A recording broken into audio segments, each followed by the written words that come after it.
Good morning, class 10.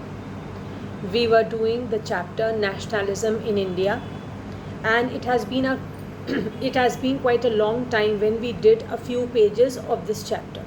So before I start any new heading today, I am just reading out some of the very important things which we read in our those classes when we did this lesson, when we did some pages of this lesson, I should say. But children, as I had told you earlier also, and I am repeating today again, that this chapter is very important. You have to remember every smallest detail in this chapter, because every type of question is asked in the board exam from this lesson, whether it belongs to the 1 mark question category or 3 marks or 5 marks. So please remember, do not make a mistake of reading this chapter only partially. Read this chapter very thoroughly, revise it frequently so that you remember the dates, the year of various events, and of course the inside details. Now let us quickly revise some of the important things. On page number 54, we read the idea of Satyagraha. And we all know that the idea of Satyagraha came from Mahatma Gandhi. He emphasized the power of truth and the need for search for truth. It suggested that if the cause was true, if the struggle was against injustice, then physical force was not necessary to fight the oppressor. So we all know that Mahatma Gandhi was not a believer of violence. He followed ahimsa, he followed non-violence, and he wanted his countrymen, he wanted all his followers to follow the path of non-violence and attain Swaraj. Then on page number 55, we have read, in the second paragraph, we have read about the various satyagraha movements in various places. We have read about 1916 movement, which in which he travelled to Champaran in Bihar to inspire the peasants to struggle against the oppressive plantation system. Then in 1917, he organized a satyagraha to support the peasants of Kheda district of Gujarat. Affected by crop failure and plague epidemic, the peasants of Kheda could not pay the revenue and were demanding the revenue collection be relaxed. In 1918, Mahatma Gandhi went to Ahmedabad to organize the Satyagraha movement among cotton mill workers. And I had told you that you have to learn all this by heart. You have to learn the name of the places along with the year, because there is a map question also which is very frequently asked in the exam, and you will be asked to mark Champaran. You will not be asked to mark Bihar. You will be asked to mark Champaran, or a question like this will come.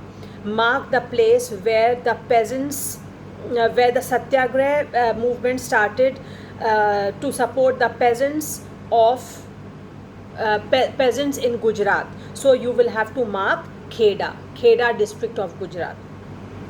That means you should know to mark Champaran, Kheda and Ahmedabad. Then in the Rowlatt Act, I had told you in the second paragraph how was the Rowlatt Act opposed. First point was rallies were organized in various cities, workers went on strike. This is the second point, in railway workshops. And third point, shops closed down. Then all the lines which are important, I had made you underline them. Then we had studied on the next page about Jallianwala Bagh massacre, which is again a very important event in the Indian history.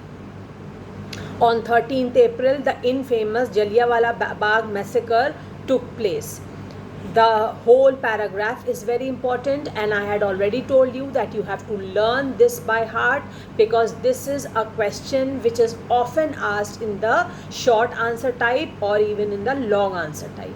It is very, very important. You have to learn every detail of the Jallianwala Bagh massacre. Then I had told you how did the people react and what were they forced to do, which is given in the next paragraph. As the news of the Jallianwala Bagh spread, crowds took to streets. There were strikes, clashes with the police, and attacks on government buildings. The government responded with brutal repression, seeking to humiliate and terrorize people. Satyagrahis were forced to rub their noses on the ground, crawl on the streets, and do salam to the sahibs. People were flogged, that means beaten, and villages were bombed. Seeing the violence spread, Mahatma Gandhi called off the movement. Then in the next paragraph, you have read about the Khilafat issue. You have read about the threat which was there on the position of the Khalifa. Then a Khilafat committee was formed in Bombay in March 1919, and a young generation of Muslim leaders like Muhammad Ali and Shaukat Ali began discussing with Mahatma Gandhi about the possibility of united mass action on the issue. Which issue? The Khilafat issue. Then Gandhiji saw this as an opportunity to bring the Muslims under the umbrella of the unified national movement. At the Calcutta session of Congress in 1920, he convinced other leaders of the need to start the non-cooperation movement, and in this way he took the support of the Muslims along with the Hindus. Then why non-cooperation? This you have studied on page 57, basically in the second paragraph. How could non-cooperation become a movement? Gandhiji proposed that the movement should unfold in stages. It should begin with the surrender of titles and the government awarded, and boycott of civil services, army, police, courts, legislative councils, etc. In case the government used repression, full civil disobedience campaign should be launched. So this non-cooperation movement also spread far and wide. Then on page number 58, different strands within the movement. We have studied the movement which spread in towns, people's participation in the cities. Then in the second paragraph, we have studied the economic impact of the non-cooperation movement. Then in the third paragraph, we studied why this movement did not become a complete success. So all these three paragraphs, children, you will have to learn.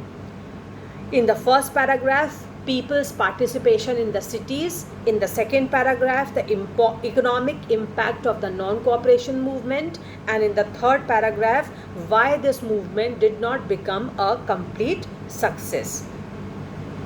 Then in the next page, you should know the term, what is the meaning of begar? Labor that villagers were forced to contribute without any payment. You should learn this because this often comes in a 1-mark question. Then on page number 60, we studied about Alluri Sitaram Raju and how his philosophy was different from the philosophy of Mahatma Gandhi. Raju talked of the greatness of the movement and persuaded people to wear khadi and give up drinking. But at the same time, he asserted that India could be liberated only by the use of force and not non-violence. So this is how his ideology was different from the ideology of Mahatma Gandhi. Mahatma Gandhi advocated non-violence, whereas Alluri Sitaram Raju was of the opinion that we could get Swaraj, we could be liberated from foreign rule only by force and not by non-violence. Now today we shall start from Swaraj in the plantations. Again children, the upcoming paragraphs are important. I will be telling you the lines which you will have to underline and keep a pencil with you. Swaraj in the plantations. Workers too had their own understanding of Mahatma Gandhi and the notion of Swaraj. For plantation workers in Assam, underline all this. For plantation workers in Assam, freedom meant the right to move freely in and out of the confined space in which they were enclosed. That means the plantation workers in Assam were not allowed to move freely. They had to live in a specified area, in an enclosed area. So they wanted the right to move freely and they wanted to come out of their restricted place of movement. And it meant retaining a link with the village from which they had come. If they were allowed to come out from their confinement, then they will also be allowed to meet people of their native village. Under the Inland Emigration Act of 1859, plantation workers were not permitted to leave the tea gardens without permission, and in fact, they were rarely given such permission. When they heard of the non-cooperation movement, thousands of workers defied the authorities. That means they raised their voice against the British authorities, left the plantations and headed home. Now they believed that they had a hope in front of them, hope in the form of Mahatma Gandhi, and they defied the authorities, the British authorities. They started joining Mahatma Gandhi and they headed home. They left their plantations. They believed that Gandhi Raj was coming and everyone would be given land in their own villages. So they were very hopeful that under Mahatma Gandhi everything will be all right. They will be given land in their own villages. So they just blindly followed Mahatma Gandhi. They, however, never reached their destination. But they could not reach their destination. They could not reach their native villages. Stranded on the way by the railway and steamer strike, they were caught by the police and brutally beaten up. So when it was seen that these plantation workers were following the footsteps of Mahatma Gandhi, they were becoming rebellious, they were beaten up by the police, they were caught by the police and beaten up. Even they were brutally put to death at times. The visions of these movements were not defined by the Congress program. They interpreted the term Swaraj in their own ways, imagining it to be a time when all suffering and all troubles would be over. Yet, when the tribals chanted Gandhiji's name and raised slogans demanding Swatantra Bharat, they were also emotionally relating to an all-India agitation. When they acted in the name of Mahatma Gandhi or linked their movement to that of the Congress, they were identifying with a movement which went beyond the limits of their immediate locality. That means the movement started by Mahatma Gandhi became very popular. The people were of the opinion that under the leadership of Mahatma Gandhi, their dream of Swatantra Bharat would become true. They would be able to successfully get freedom from the British yoke, and that is why the movement spread all over India. Now the next page.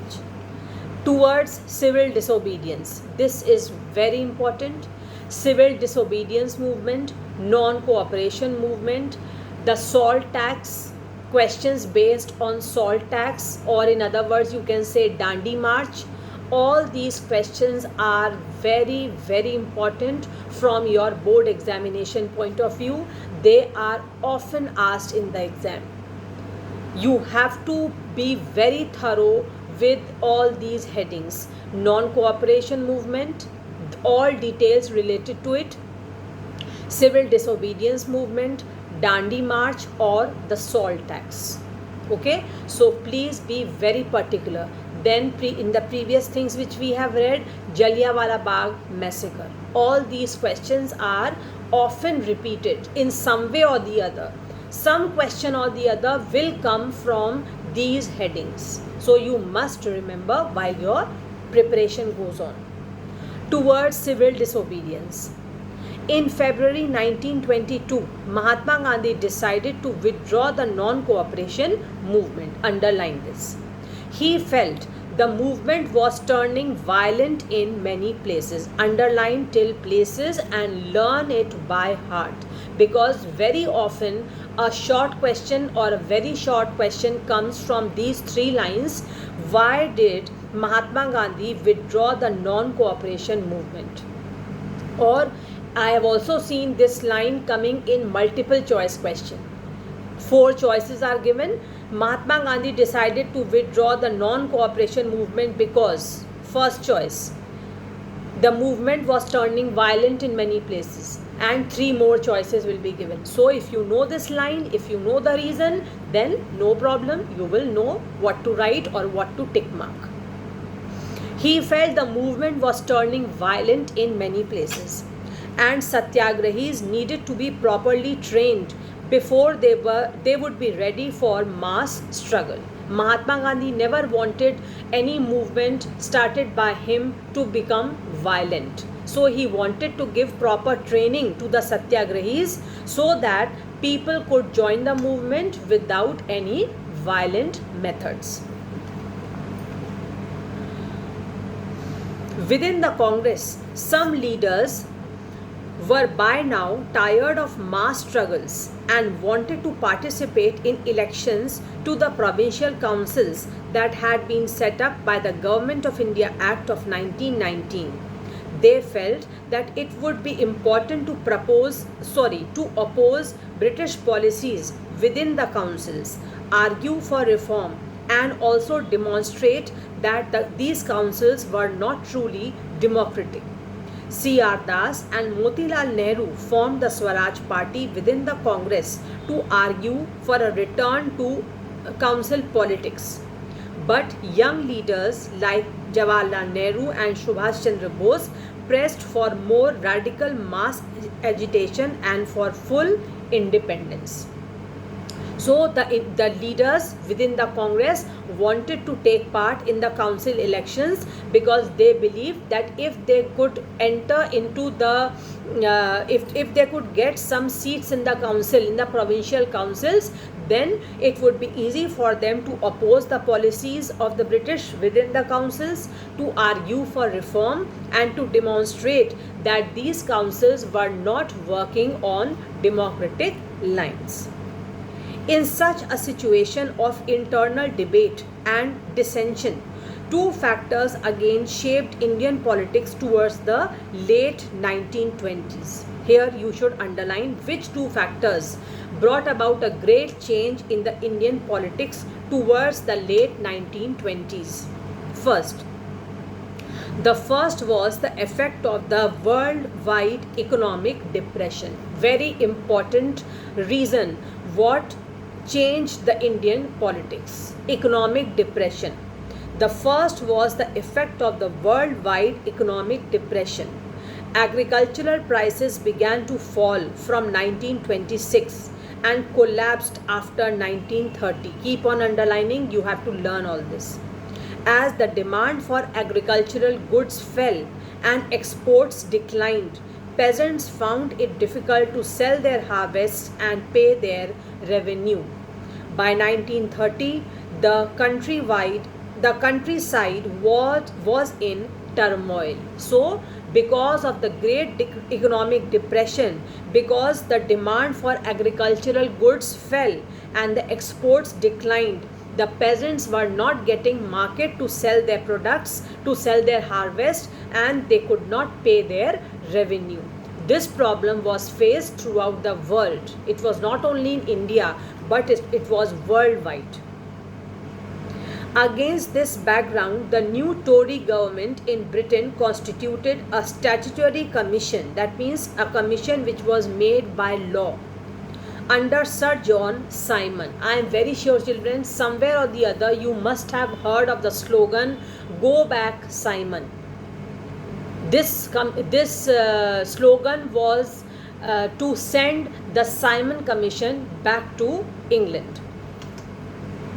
Set up in response to the nationalist movement, the commission was to look into the functioning of the constitutional system in India. Underline.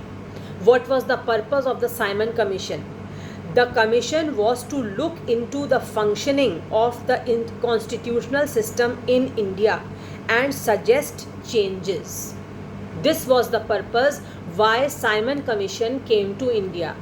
The purpose of Simon Commission coming to India was to look into the functioning, to analyze the functioning of the constitutional system of India and suggest changes.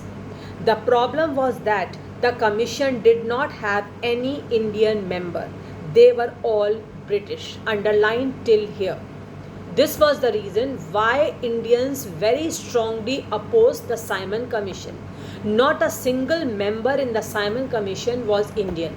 All were British. So the Indians demanded that why the British should interfere in our constitutional matters. Why should they be given the right to bring about any constitutional change? Why should they be allowed to bring about any change in the constitutional system of India when there is no member, there is no Indian member in the Simon Commission? Then they should never be given this authority to indulge in our internal matters. That is why everywhere the Simon Commission was opposed and the slogan "Go Back Simon" was given. When the Simon Commission arrived in India in 1928, it was greeted with the slogan "Go Back Simon." Underline all this. You should know this year also, in which year Simon Commission arrived. All parties, including the Congress and the Muslim League, participated in the demonstrations. In an effort to win them over, the Viceroy Lord Irwin announced in October 1929 a vague offer of dominion status for India in an unspecified future and a round-table conference to discuss a future constitution. Now, dominion status means to rule over something. So Lord Irwin declared or gave an offer of dominion status to India. That means India should be governed by the British. It should have the status of being governed by the British. And a round-table conference to discuss the future constitution. This did not satisfy the Congress leaders. The radicals within the Congress, led by Jawaharlal Nehru and Subhash Chandra Bose, became more assertive. The liberals and moderates who were proposing a constitutional system within the framework of British dominion gradually lost their influence. In December 1929, under the presidency of Jawaharlal Nehru, the Lahore Congress formalized the demand of Purn Swaraj, or full independence for India. It was declared that 26 January 1930 would be declared as the Independence Day, when people were to take a pledge to struggle for complete independence. But the celebrations attracted very little attention. So Mahatma Gandhi had to find a way to relate this abstract idea of freedom to more concrete issues of everyday life. In this paragraph, children, you don't have to learn much, but you should know why the Simon Commission came to India, what was the purpose. Then you should know in which year the Simon Commission arrived in India, what slogan was given. The slogan was "Go Back Simon." All this you should learn. Now, the very important heading comes up, that is the Salt March, or you can say the Dandi March. You must have heard Mahatma Gandhi's Dandi March is very popular.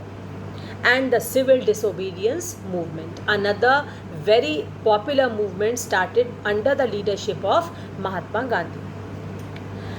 Mahatma Gandhi found in salt a powerful symbol that could unite the nation. We will see how he found that salt could be taken as a powerful weapon or a powerful symbol to unite the Indians. On 31st January 1930, he sent a letter to Viceroy Irwin stating 11 demands. Some of these were of general interest. Others were specific demands of different classes, from industrialists to peasants.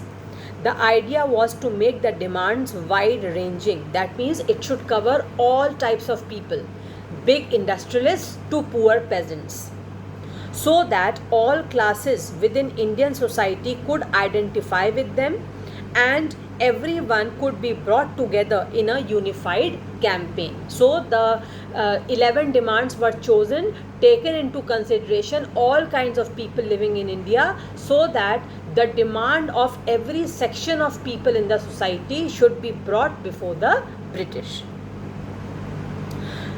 The most stirring of all was the demand to abolish the salt tax. Now underline from here, every line you have to underline from here till the last line of this paragraph.